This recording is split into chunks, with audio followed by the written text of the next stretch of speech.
Alright, live, day 31.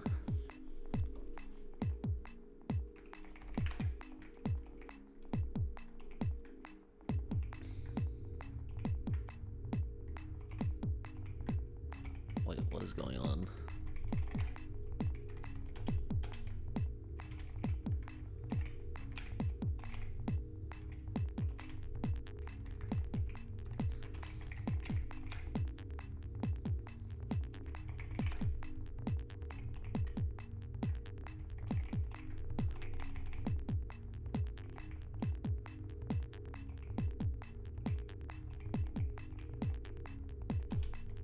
Sorry, my window manager is being stupid.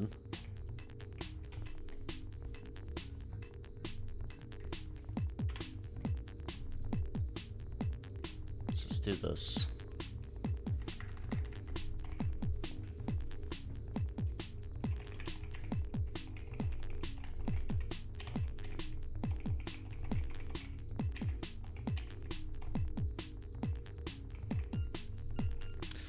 Alright,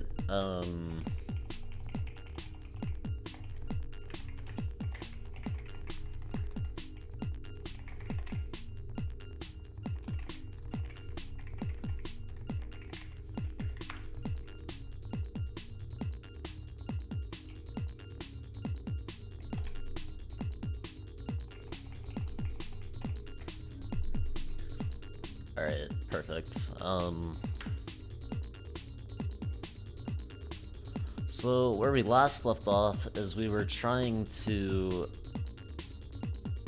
basically create a, again, visual scripting system, and we're wanting to connect, essentially different configurable, selectors, together to form a, again, kind of a visual, visual condition of how you would like to operate on captures. In this case, your only option is using a script, but we'll expand that most likely. Today I will be implementing functionality for interpreting this connection here and hopefully sending that over to the packager today. To be then interpreted by the extractor. We can press the run button and it's going to spit out some text. It's going to spit out it's going to do the appropriate operations. That will most likely also entail a bit of refactoring of the actual extractor core itself. So it should be fun. Right, so where I left off, I just finished kind of connecting, establishing a connection. Like, we check if you finish a mouse drag, you release the left mouse button, and if you're over a left container, then we're going to establish a connection. We do that by saving the line index, with the idea that you can use the line index attribute now to kind of look at which connections go where. So basically now I need to represent some sort of structure. So over in the let me make this a bit bigger as well, and I can move these guys to the right. Just like this, perfect. So over in the gen.json config, we should be able to start looking at what categories have. Let's see, right now we get all the patterns. We build up an array of patterns, and then we look at all of our categories. This no longer works because we just have a category container, so right now we can only represent one category. I'm gonna go with that for now, but in the future we'll have like a selector, so that deals with which category you're working with. And a category will just be whatever is being displayed in this kind of area over here with the visual components kind of linking together. So this bit of code is looking at each cat fields item, and we're grabbing a name and then conditions. Well, I still want name. I could hard code a name for now because I've broken my name inputs. So I think I'm just gonna go ahead and just outright remove the new cat. I think there's a new cat field. Yeah. So right now we make a name input. I'm gonna remove the name input. I think I'm gonna remove the item as well. I don't know how much problems I can leave that for now. It's not causing too many issues. I'm not putting anything in it. This was the autocomplete menu, which I think I'm going to do away with, so I'm just going to go ahead and bite the bullet and just new call this code. I have it in version control, so it's no big deal. I can always come back to it if I was interested in reintroducing that functionality. Cool. So now we won't have these pesky category labels, you could say.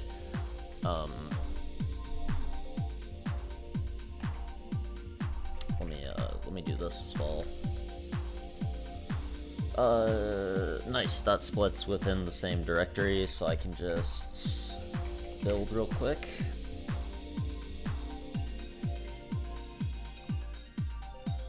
Go ahead and do that, and we have a bit more room to work with as well, which is very nice.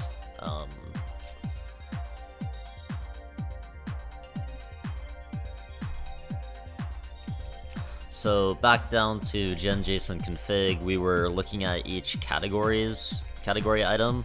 We're still going to construct a list of categories just for keeping parity with what the packager expects.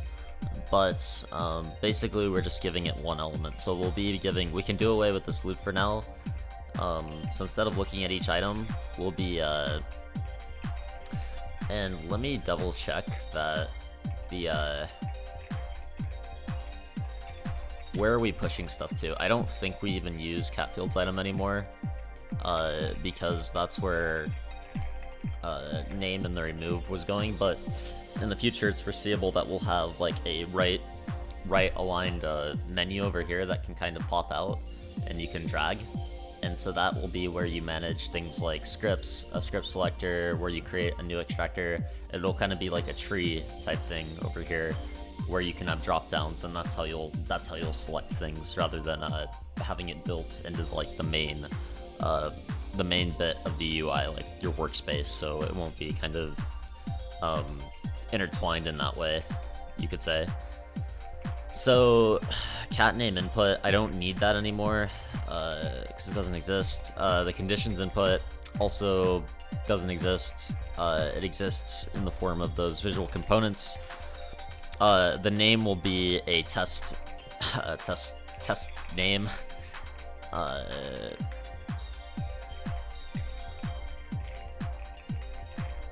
And actually we could say just debug name. And then conditions input dot value. Really this can be it's just a string. It's whatever we want. So we need some language to describe what this means here. It might honestly just be, just a condition string. We might just, build what it was before, just, visually instead, and then convert it into just tokens. But maybe I can do something a little smarter. We'll see. But for now, this can come back out. And yeah, we need some sort of conditions. Conditions string, you could say. And I'm not even sure I want to call these conditions anymore. But conditions, I guess, is fine for now. It's really just a pipeline, so like operations. Operations might be the better name.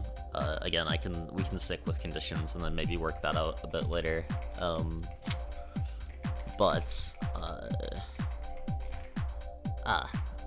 don't know we just went to the top of the file, it's fine.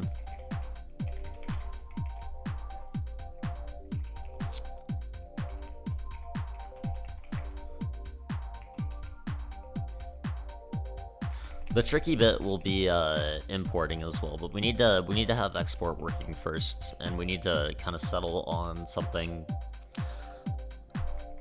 before we can get imports working. So some standard of what our JSON artifacts, our JSON config files will look like here.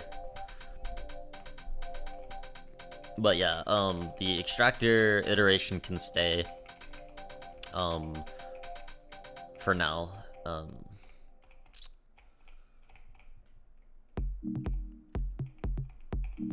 And we're just building patterns. We're building up patterns, building up categories. So I guess here is where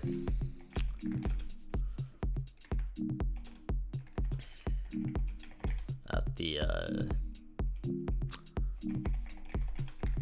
category container elements.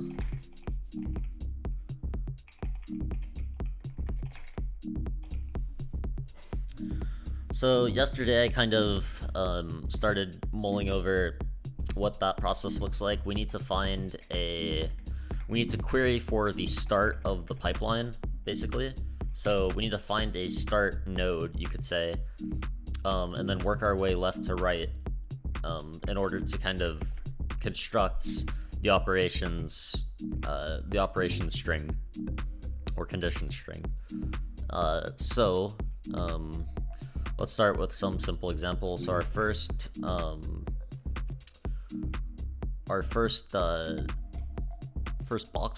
input box, first operation.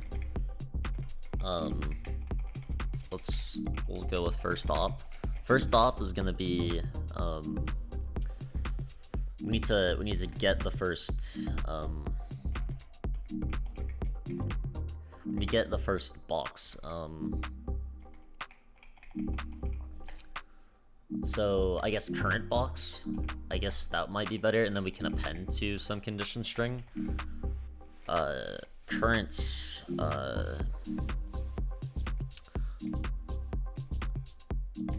say current operation.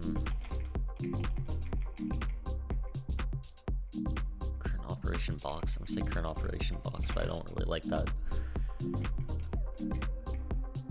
And this is going to just be an HTML elements, I guess.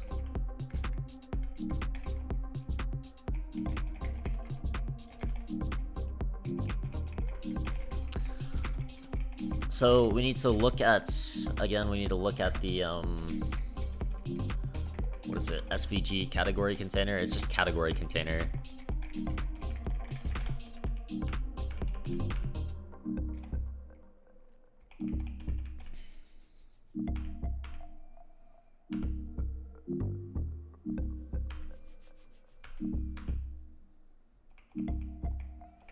Let's look at the looking at the actual DOM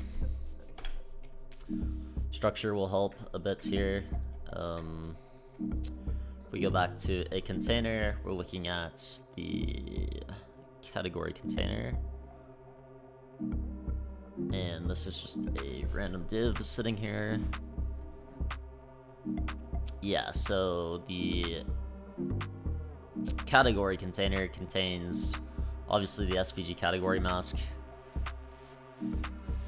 which should maybe exist outside of that, but I guess it's fine for now. It's working the way I kind of want it. And of course we just have draggable container. So we need to filter by class name for draggable container, I guess. And then these have connectors, of course. Okay, so basically, once we get our category container reference, so const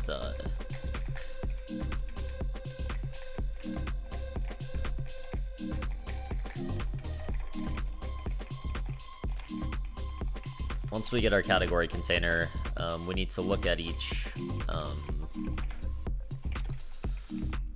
that can exist there.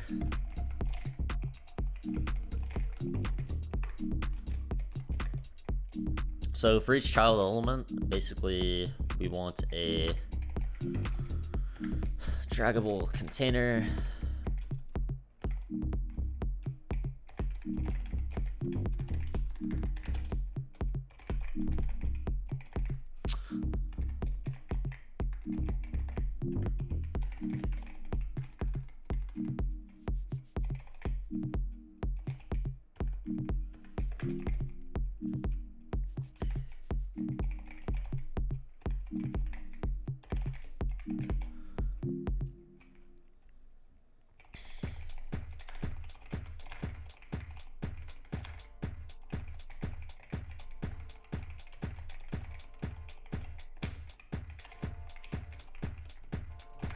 So for each draggable container here, we need to evaluate if it has a, we need to look for a connection. So at the start, we want to find the first element to start from, and then we can just trace from there, I guess. So really, this is just filter, again, like back to the first operation box. We need to find the first operation box, and then we're golden, I think, from there, because we can just trace through it. That makes sense to me. So basically, if this draggable container has a right property, doesn't have a left property, or it doesn't have a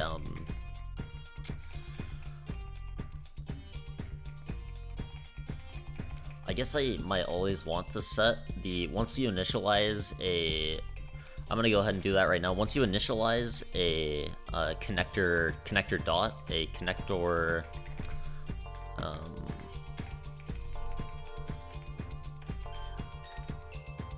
a connector, I guess that's just all it's called. We want to set its property of, so let's set the set property or set attribute, whatever, and its line index is what we want to screw with.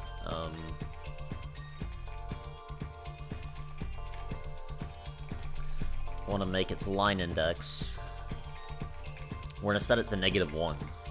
So this is our empty state, basically. Why does it not like setting an attribute? Oh, it doesn't like that. There we go. So we're setting line indices to -1 for both the left and right connector. And now we can successfully check inside of gen.json config, wherever that guy went.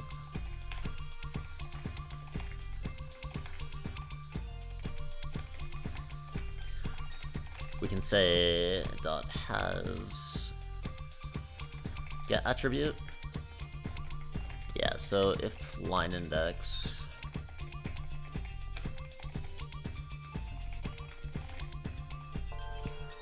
first we can assert that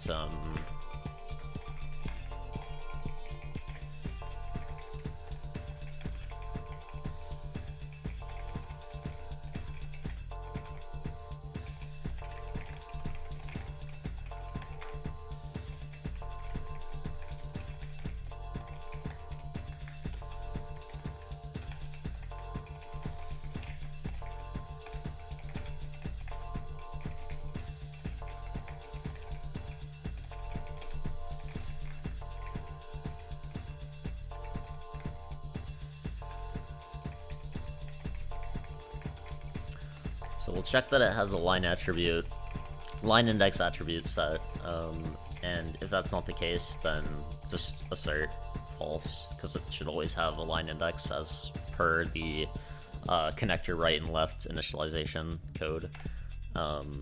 Basically now we can say line index as a number. If line index like this, if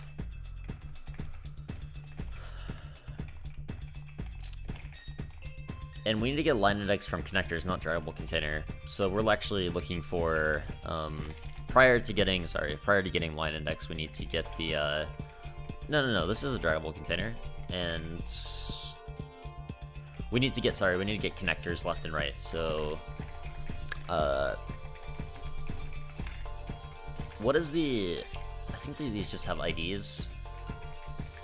And I think I labeled them connector right and left instead of...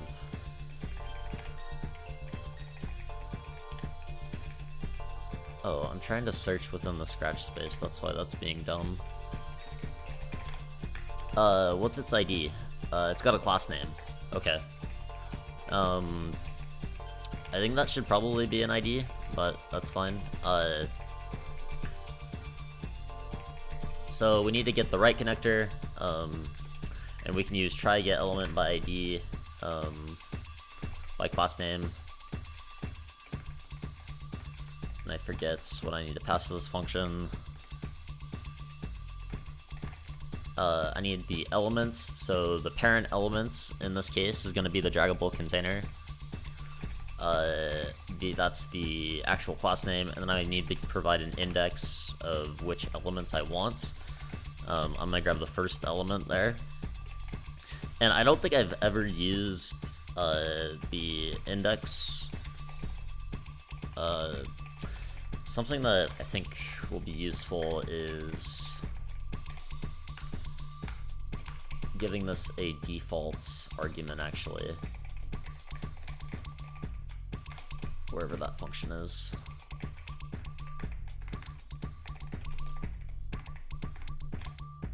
Try get element by class name. We're gonna make this index number. We're gonna give it a default argument of 0. And that's gonna be very nice. So now we can just always ask for the first element. And then in those special cases where we're like doing iteration or something, you can just pass index. So that's great. Now we have, where am I here?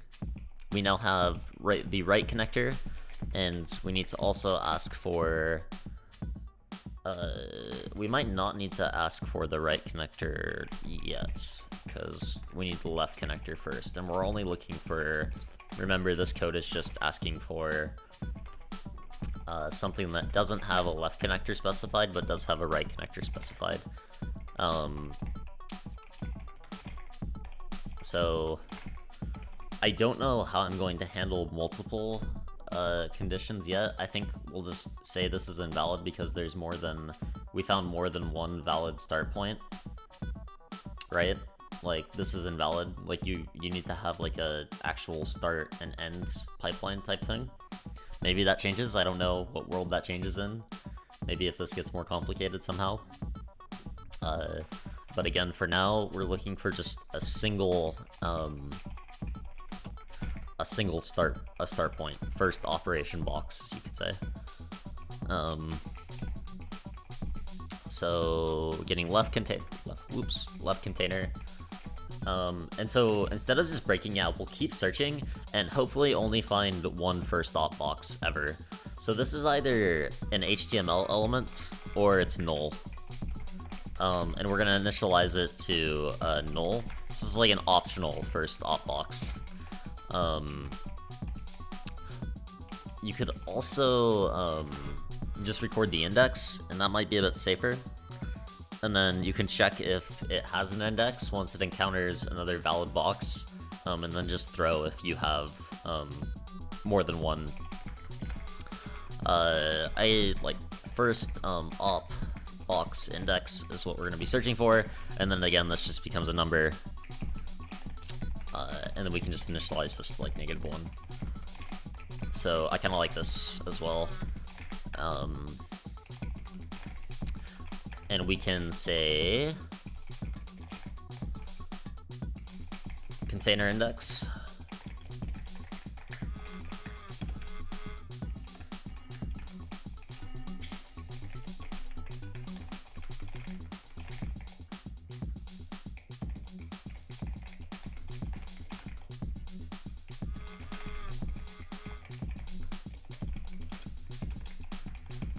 We'll increment the draggable container index for each iteration of this loop.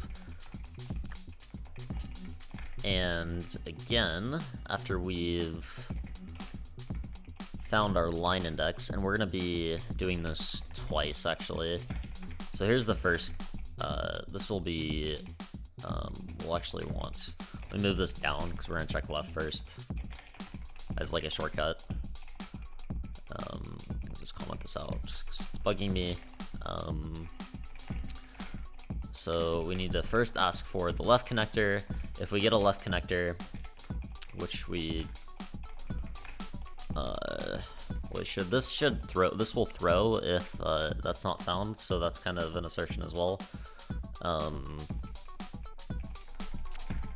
Basically, left line index is, again, we ask for left connectors line index attribute, and if left line index assert that left line index does not equal null. Say left line index attribute was we'll just keep it line index, it's fine.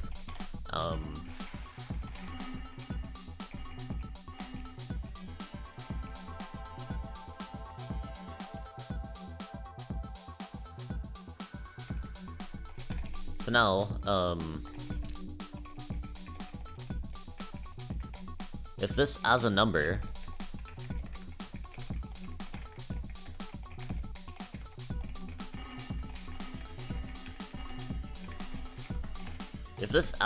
is equal to -1, then we get to do our right container stuff. Otherwise, we just continue searching. Because we've encountered something that obviously has a left connection. But why'd that not also go?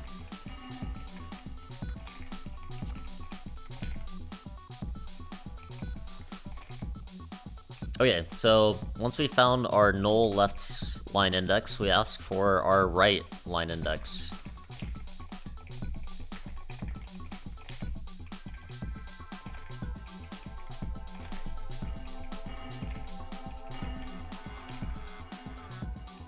And again, draggable container, we're getting the line index from the right connector instead of the draggable container.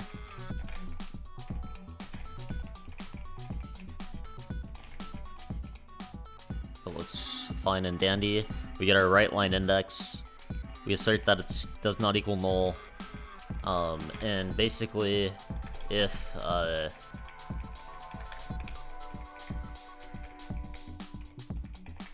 right line index is greater than 0, greater than or equal to 0, then we are happy.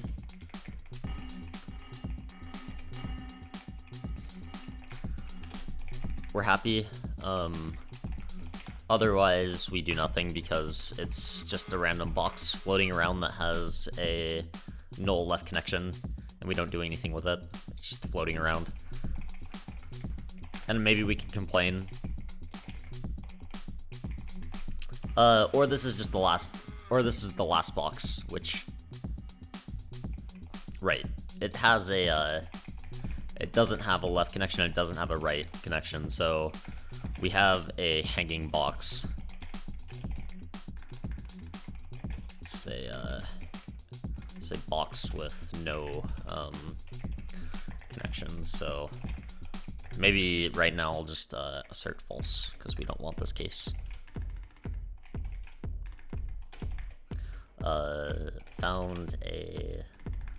There's a box with no connections, and that is a state we don't want to allow.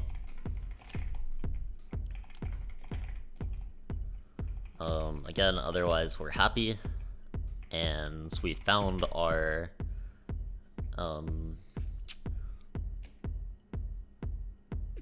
first op box index is equal to our draggable container index. Wonderful. And now we have to handle the other case of, again, finding this again. So first, before assigning this, if first op index is does not equal -1. So our initializer state, then we also want to assert false because there's multiple start boxes. Again, we found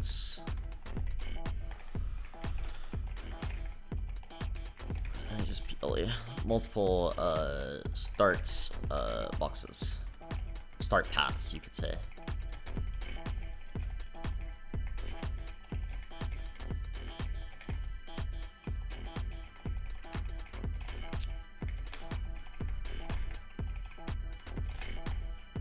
Otherwise, we assign first dot box index, and we're good to go.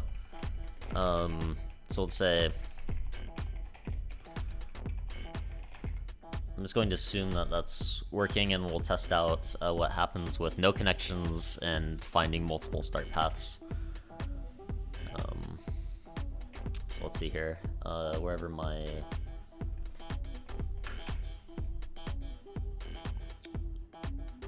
build is done, and we'll bounce back up here. We're gonna refresh, we're gonna right click.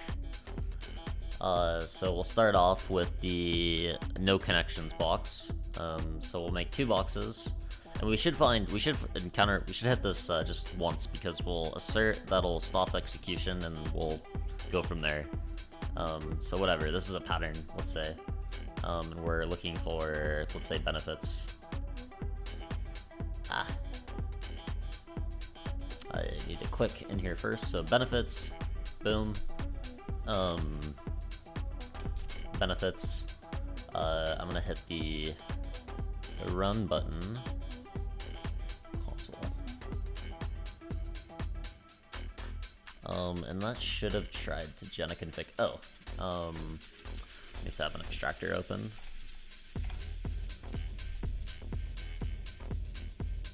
Line index attribute was null. Okay, it didn't have a line index attribute set.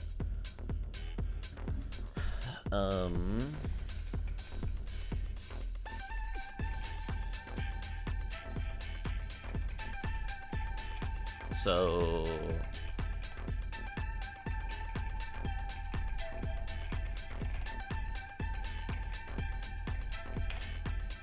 not set line index.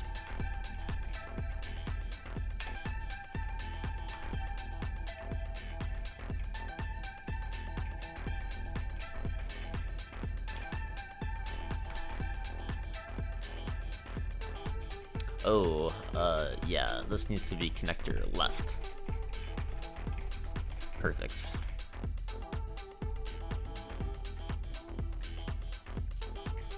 Go ahead and try this again. More time. So, again, we're gonna work with some, refresh one more time. Some extractor roots. We're gonna give it a whatever. Gotta right click down here, and again, this is just a pattern. Power, sure. Hit the run button. Okay, cool. So assert fail, box with no connections. Nice. Now we give it another guy. Let's run with a script. We're gonna connect these two. Let's test it working. Run again. Looks like it was happy there. Obviously the packager is not happy. Wait, I named the test. Oh, the extractor was woot, and I should have just a debug category, debug name, and of course it has empty conditions, but we're working on that. I should make sure to clear the, it's one problem with this, it has I should probably set a timeout for an assertion fail, or just notifying that something happened successfully. Again, do that at a future time. I need to try finding multiple start states, so let's try this as well.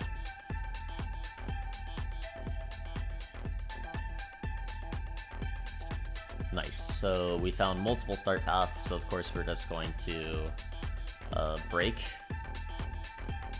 And that should be that. Cool.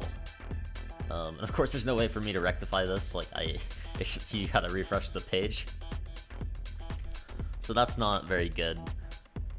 I think my next step will just be state management, Lord help us, and basically, again, having some sort of menu over here to kind of control the view, and then maybe like some little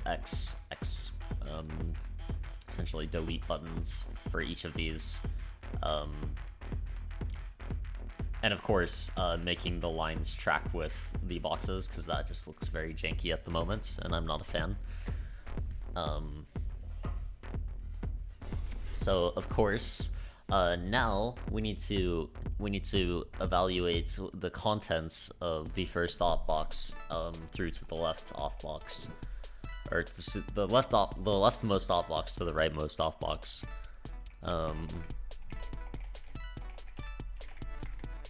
So back over in gen.json config, after we found our box, and then this, I guess, is pretty obvious now since we're kind of printing it out. We have a first off box index. So now we need to trace through to the rightmost box index. So basically we're now building up. This is off by 1 for some reason? Yeah. Is that okay?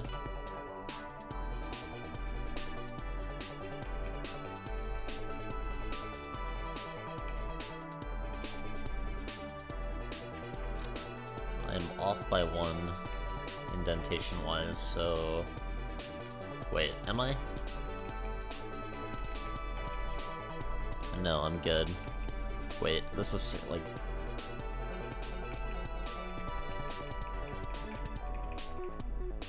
I'm good in most places. Weird, it's these for loops, man. They get weird indentation with whatever essentially formatter I'm using in Vim for TypeScript specifically.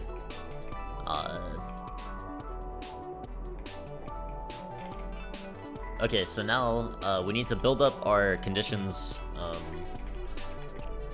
Just like condition stir. Again, it's just gonna be empty for now.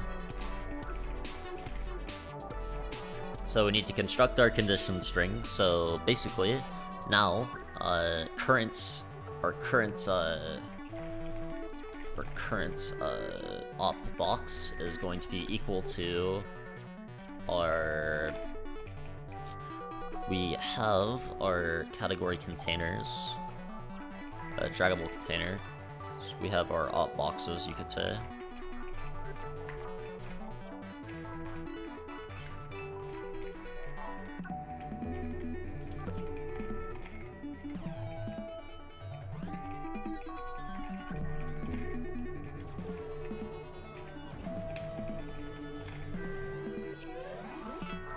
So now with our outboxes of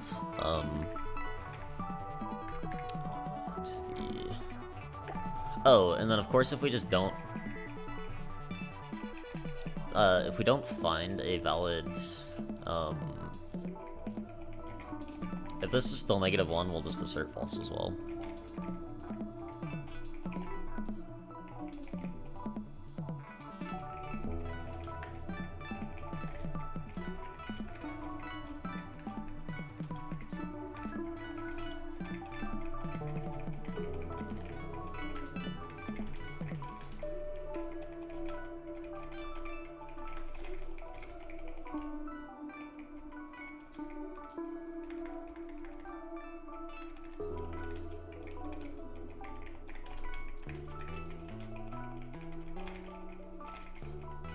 Or there were just not any. Nice.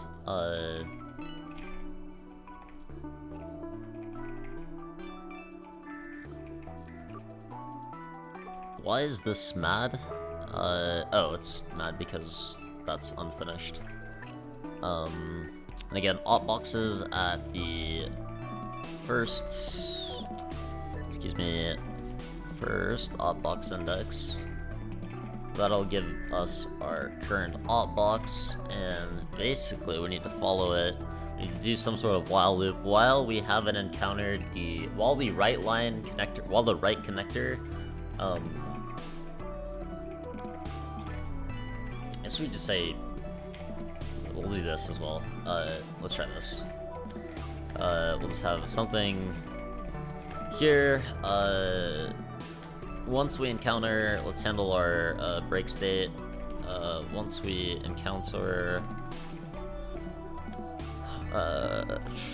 right connector, we need to check right line index, just the same as we did up there.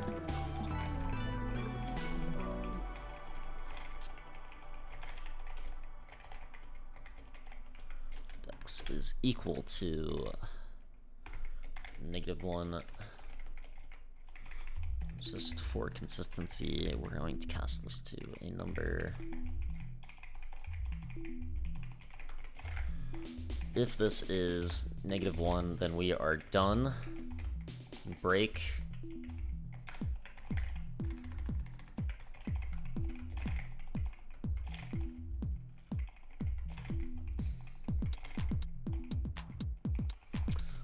We don't know what a draggable container is. That's fine. We have our current opbox.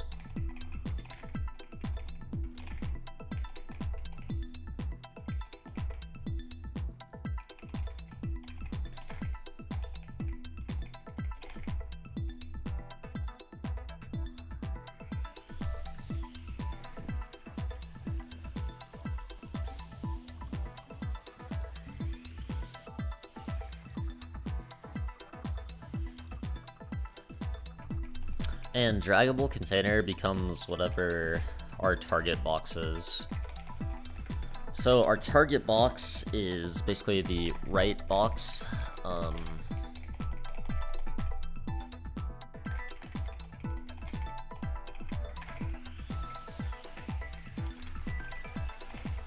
Is going to be the corresponding index. So we need to have some sort of procedure that's tries and finds whatever current opbox's the match to current opbox's right index. So we need to find the match to current opbox's right index,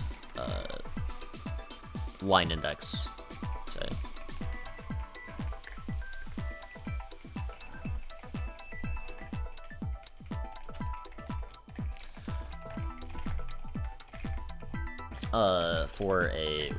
For a left connector.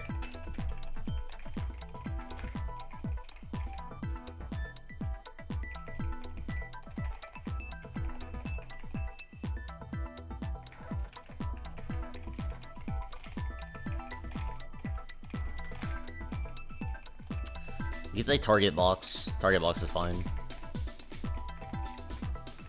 Oh, you say next box. That's actually better. So next box is a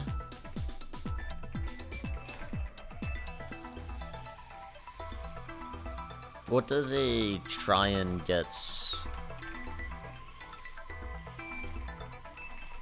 Let's just do it in a for loop for now, or some sort of loop. Next box is some sort of HTML elements, or it is an HTML element. And we're not initializing it, I guess. This next box is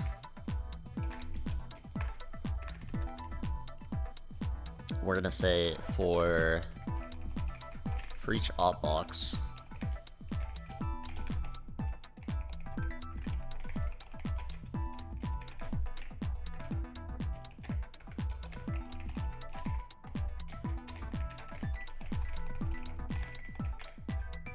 We need to check its left index.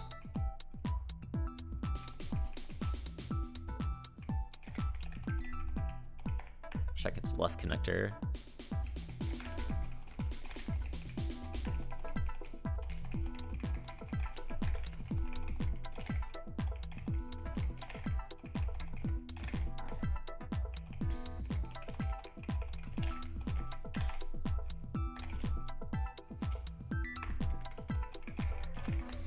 And similar to our other function, let's make this an index. And we'll assert that we found a next box index. If next box index, oops, we're checking for the target. So we're looking at our right connector for our current op box.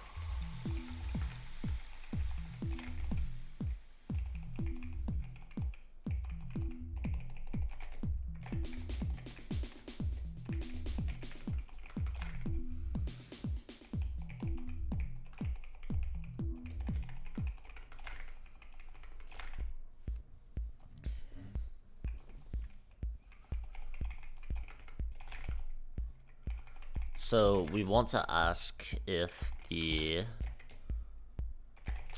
right line index is triple equals to the left line index. Of course, we'll just make these numbers. That's a bit annoying, but whatever. Doesn't really matter, but just again for consistency, again this comparison is fine if we're two strings that are both equal to -1.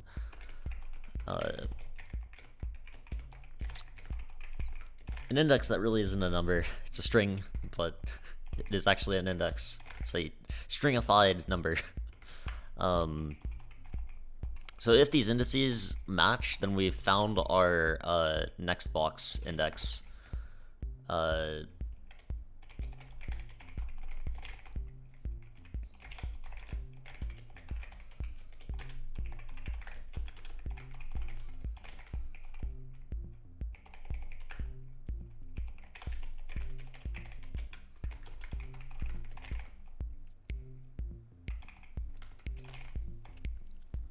So we get our right connector, we find its right line index, we search for each box. If the left connector matches the right connector, then we've found our next box index, and we can break out.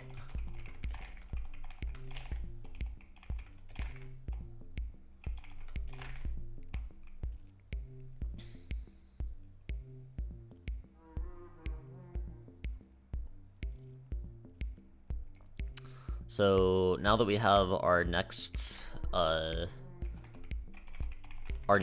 index, we can,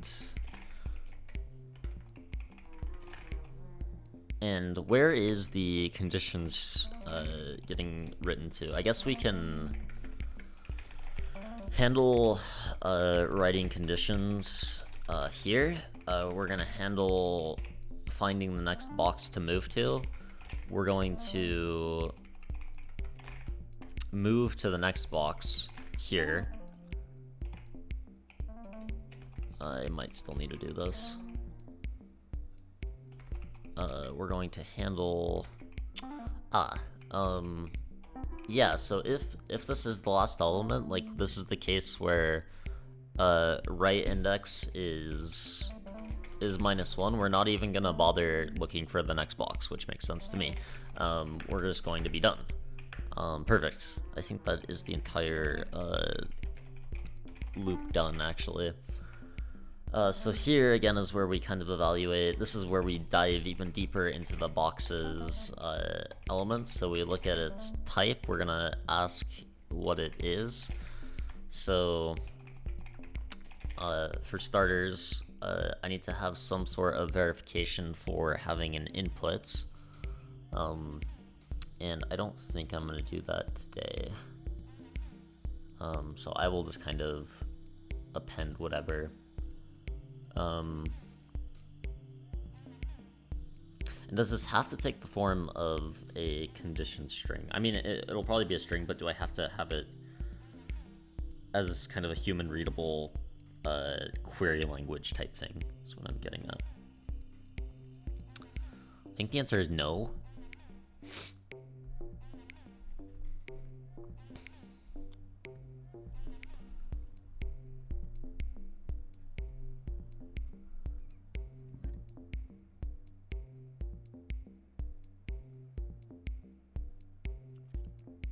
I'm gonna try this.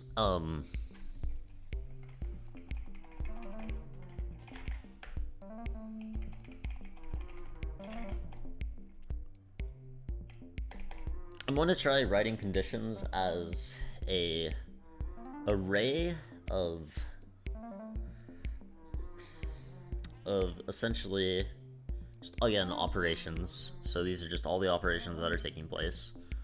So we'll make this an array. And I guess categories wherever it's an array of, sorry, conditions. This is a array of, I guess we keep it as a string, or string array, sorry. I guess that poses problems somewhere else, maybe? I don't think it does. Oh yeah, it does. Where we,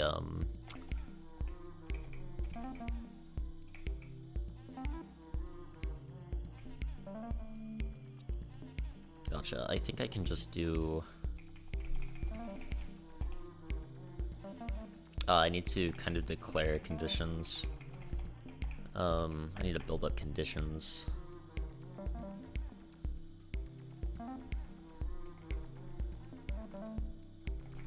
For the sake of not wanting to screw with that bit of code, I'm gonna keep this as a string, and then we'll write it as a string that has some sort of format. What happened to this? I don't know what happened to that. It's not helpful when things just start disappearing.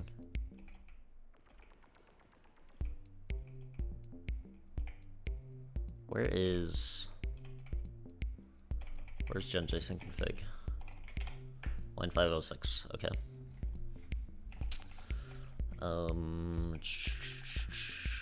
Handle writing conditions here, yeah. So we're gonna switch on the type, and I think I do that somewhere else. I have another switch somewhere, and it's doing exactly this. Yeah, right here. Switch exactly on this.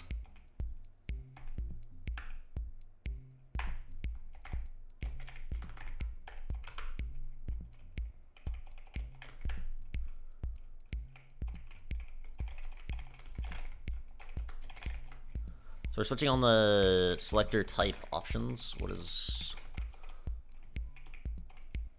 I need to get the selector type options. And then depending on which type it is, evaluate it that way. So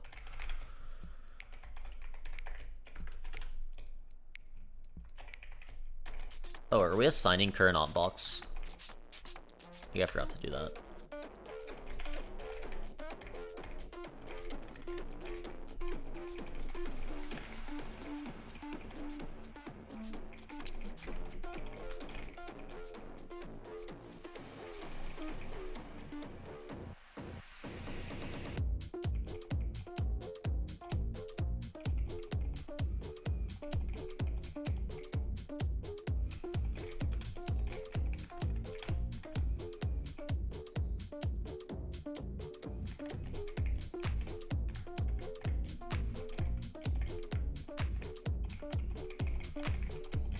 Also assert that we found a box index.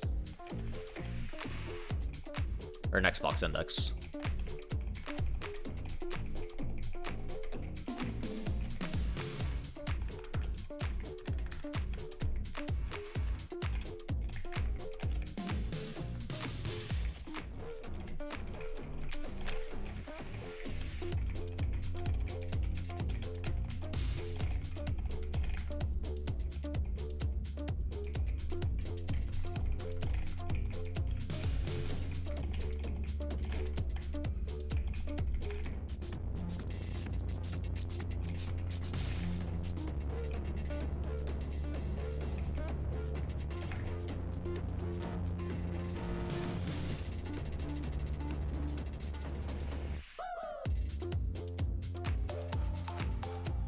So selector type options is our current opbox dot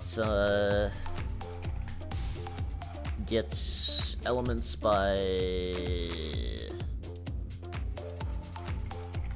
These have an ID or a class. I'm pretty sure it's just a class name. And I think I do this, wait, I don't have a selector type options lying around, do I? Wait, this is, yeah, selector type options. Well, that's fun.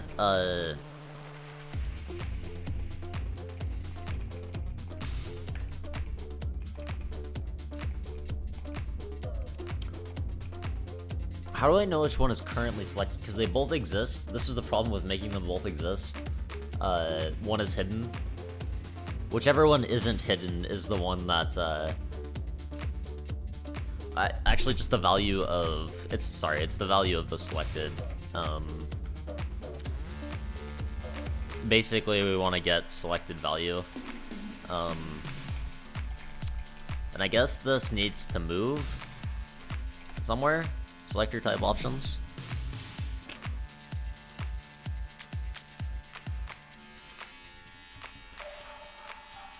That should be an enum somewhere, but this is fine, I guess. If obviously this changes, then I have to screw with the switch case in 2 places, which is unfortunate.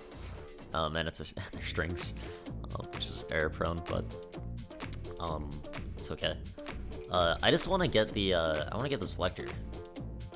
See this new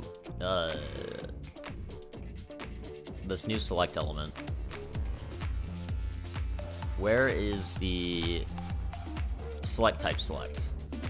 And the select type select has no ID. I'm gonna give the select type select an ID.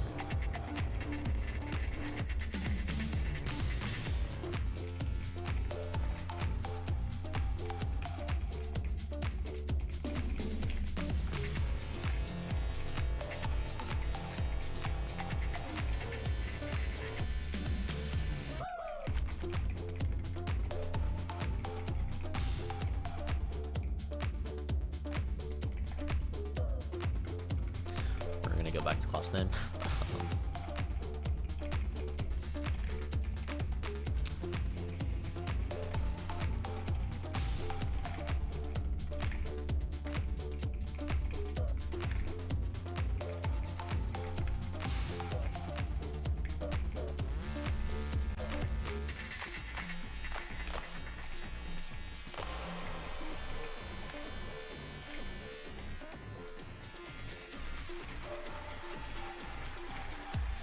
So there's our select type select. We're gonna switch on select type select's currently selected value. It's gonna make me cast this to a selector, but that's fine.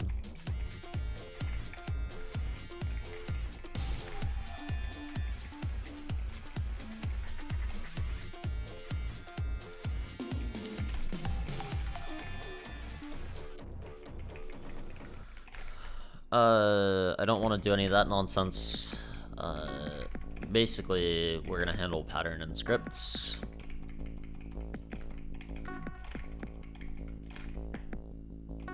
Handle the 2 options. In the case where it's a pattern, we're going to ask for the value of pattern.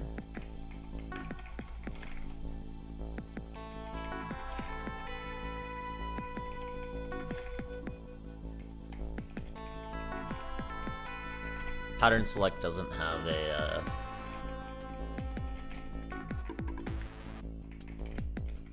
I feel like writing the class name should go up here.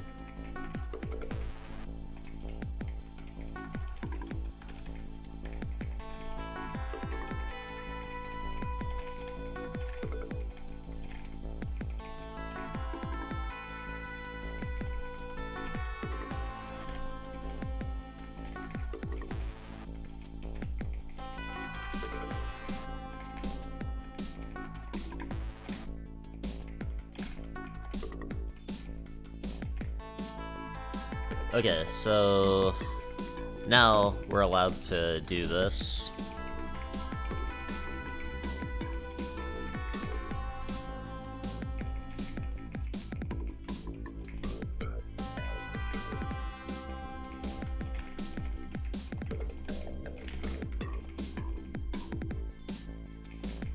boom, give me a pattern select,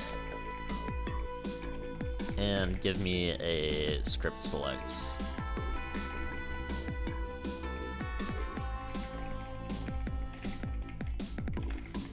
So in the case where it's pattern select, we're going to append a, basically it's going to be a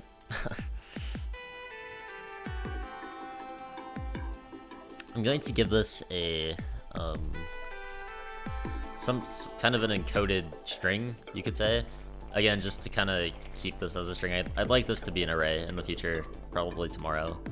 I want this to be some sort of pattern, so like this pattern, and then like maybe a colon here or something, and then I'd also just make this a JSON object. It can be an array. Right now it's just a string. Again, it's just a string.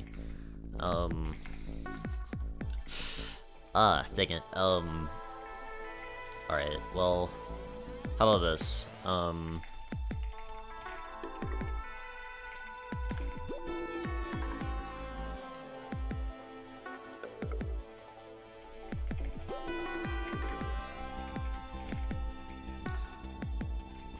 We'll make this just actually JSON. So this will be a pattern, and the pattern is a kind of a key value type deal here. Do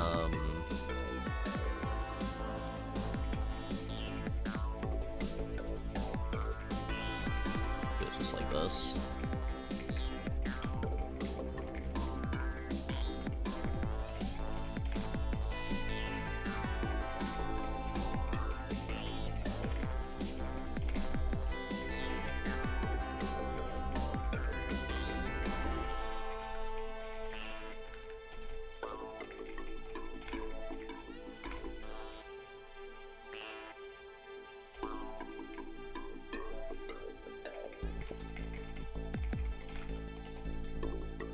What's going on here?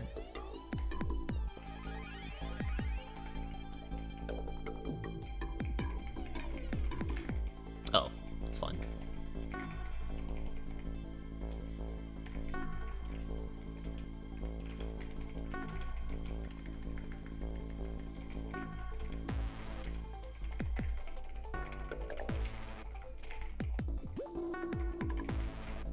We're gonna check that the value of the pattern is not empty.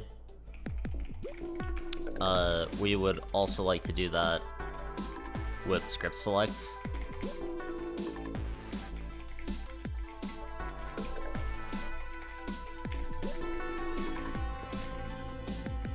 And the string that we're appending is simply a JSON encoded string. Pattern. We're gonna say pattern select dot value, and again we're just gonna say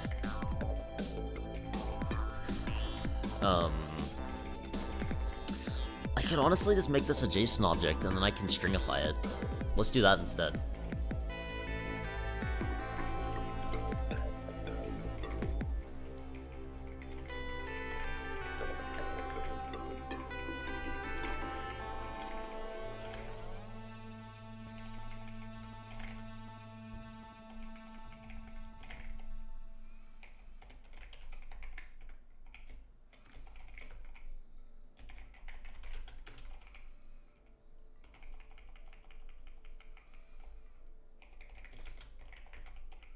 Can you give this a JSON type? I'd like to make this like a JSON object. Just an object. Okay, whatever. It's an any object, which means JSON. We're gonna set its pattern again, just to be pattern select dot value.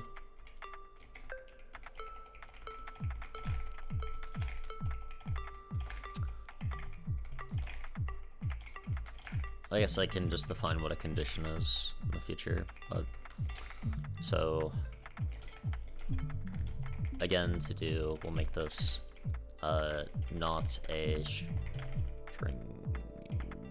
stringified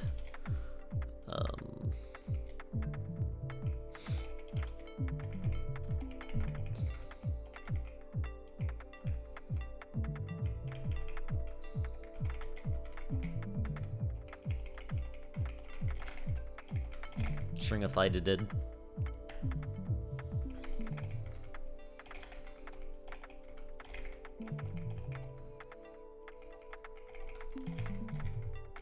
And this is basically the same thing.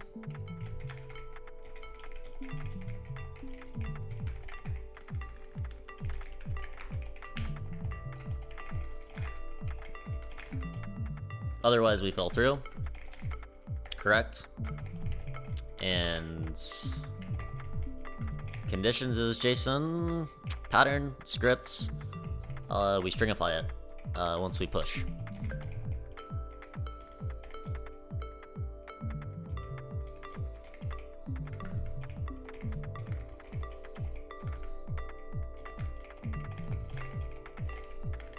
Is this a method, or does it take args?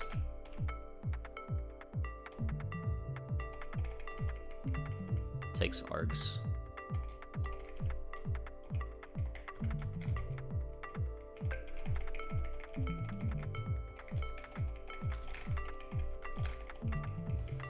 And this is not an array, this is a string.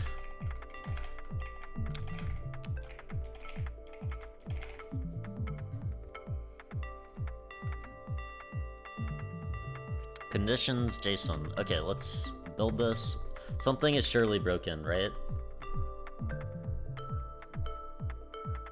No, I've been like 10 for 10 on my builds, so that's pretty impressive. But it is TypeScript granted, so also my my editor's been helping me out. I have a TypeScript server installed, so it goes ahead and does some basic syntax checking. So at least syntactically, I've been fine.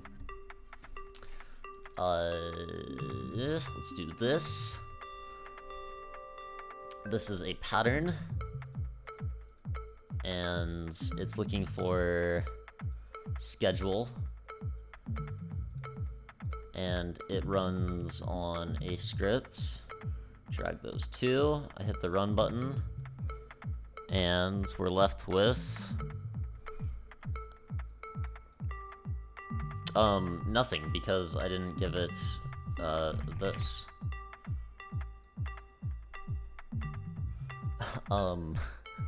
We fell through the switch case. That is wonderful. Oh, that's right, because value is an index. Okay, I need to fix that later as well.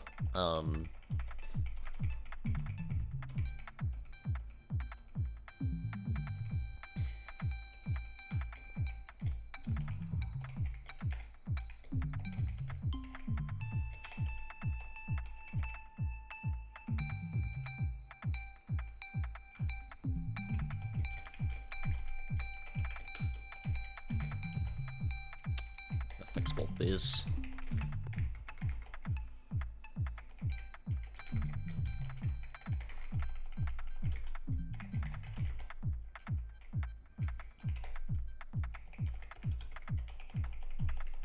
This is so horrible, but it's okay.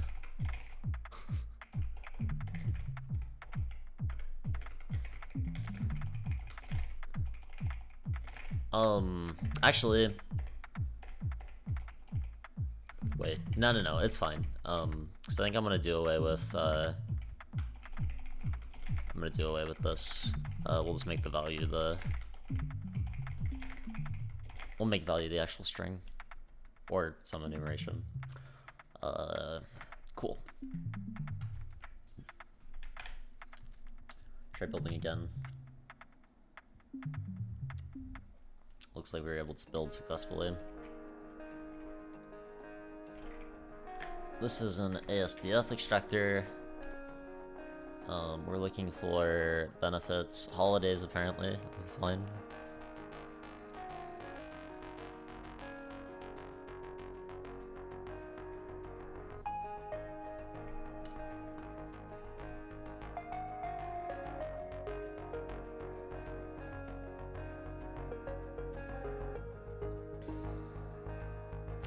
Wonderful. It looks like we have a conditions of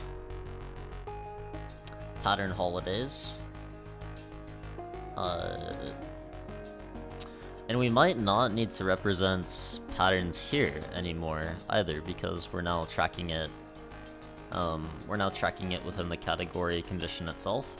Something that to keep in mind. But wonderful. We now have a conditions string getting constructed from a visual layout. Again, let's try what happens here. Yeah, it doesn't like a box without any connections, and it doesn't like... Oh, I forgot to test the state of... Forgot to test the state of having an empty pattern. So let me test that real quick as well.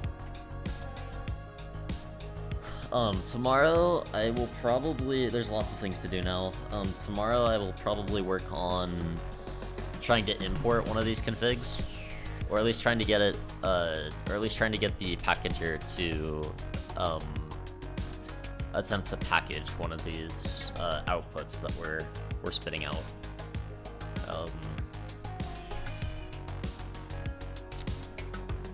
Basically, I want to have just an empty pattern, something that isn't specified.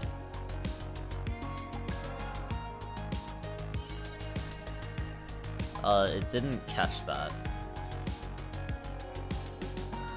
Oh, right, because I didn't specify an extractor.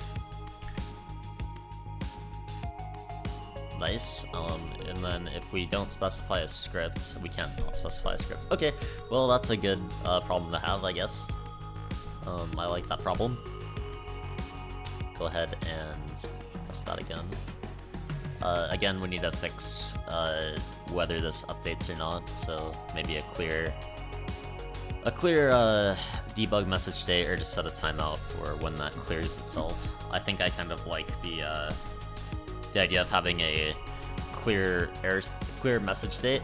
And while I'm at it, I've got a bit more time, and I can go ahead and implement that right now. So once we fail an assert, like once we're writing to debug message, we throw debug message, but we also register a timeout function. And I forget exactly what the syntax of that is. Set a timeout for JS.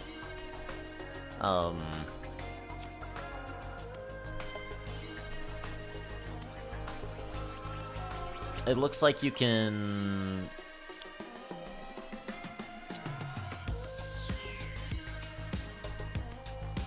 You can provide a function and a delay. It's pretty straightforward. It wasn't too far off either, which is delightful.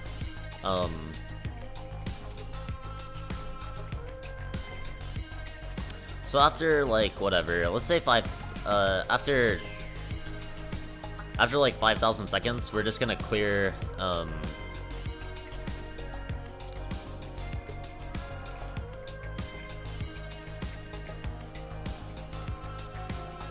after 5 seconds, after 5,000 milliseconds, we're going to clear the debug text info.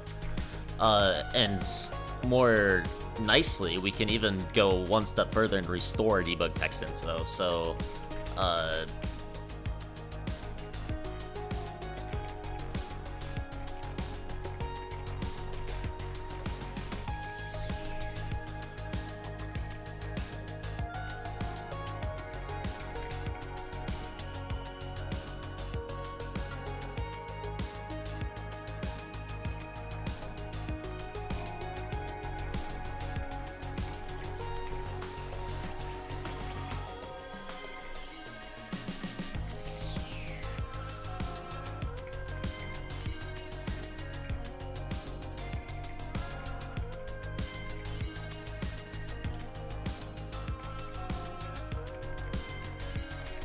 So we'll restore previous debug text info after 5 seconds.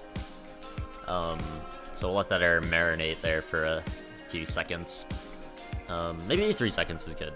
Maybe 3 seconds is good. I don't know. Previous debug text info. This is just debug text info element. Inner text. Wonderful. Okay. I might add some comments or give some white space here. It's a little cramped. that look nicer? It looks a little nicer. I don't know.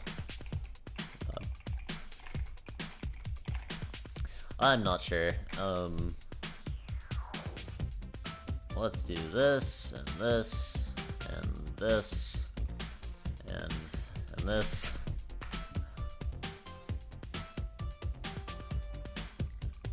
Nice. So, in theory, if we run select and then press run, we're gonna search and fail, and then it'll restore. Wonderful. Okay.